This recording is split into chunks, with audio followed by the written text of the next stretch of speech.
guys আজি মই ওলাইছোঁ মোৰ AC খনৰ ফিটনেছ কৰিবলৈ বুলি এইফালে দাদাজনে লৈ আহিলে গাড়ীখন আমি গৈ আছোঁ এতিয়া বাইপাছ হৈ গৈ আছোঁ চাওক বহুত দিনৰ মূৰত এখন গাড়ীত উঠিলোঁ দেই এইয়া দাদাই চলাই গৈ আছে মই কিনাৰত বহি গৈ আছোঁ আমি পাই গ'লোহি এতিয়া ডিব্ৰুগড় ফিটনেছ চেণ্টাৰ মানে ডিব্ৰুগড় পলিটেকনিকখনৰ ওচৰতে আছে আৰু ফিটনেছ চেণ্টাৰটো এইটো চিকিউৰিটি ৰুম এখন মোৰ গাড়ীখন ইয়াত কিবা কিবি চাইন লয় ফোন নাম্বাৰ লয় আৰু কিবা কিবি সেইবিলাকে এইটোৱে হৈছে আমাৰ ডিব্ৰুগড় নিউ ফিটনেছ চেণ্টাৰত বহুতখিনি ডিষ্ট্ৰিক্টৰ গাড়ী ইয়াত ফিটনেছ কৰিবলৈ আহে এখন মোৰ গাড়ীখন ইয়াত ৰাখি থোৱা হৈছে বহুত ডাঙৰ এৰিয়া এইটো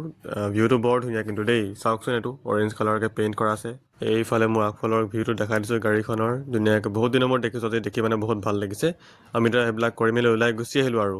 এইফালে আমি এতিয়া ৰাস্তাটো পাৰ হ'ব লৈছোঁ পূৰা গাড়ী ভিৰ যে পটকৈ পাৰ হ'বই নোৱাৰে ৰাস্তাটো পাৰ হৈ মেলি আমি এতিয়া আহি আছোঁ আৰু ধুনীয়াকৈ খালি পূৰা ৰাতি হৈ গ'ল পূৰা ঠাণ্ডা লাগিছে মানে এতিয়া আমাক ৰখালে বকুল ফ্লাইঅভাৰৰ ওচৰত পুলিচে মানে এইবিলাক আপোনাৰ চাই যে মদ খাইছে নেকি কোনোবাই চব গাড়ী এইখন গাড়ী অভাৰলোড আছে যে সেইকাৰণে তেওঁক ৰখাইছে মানে বেছিকৈ এইফালে আমি গুচি গ'লোঁ এইফালে দাদাই গাড়ীখনলৈ গুচি গ'ল পঠিয়াই দিলোঁ আৰু okay bye bye guys in the next video'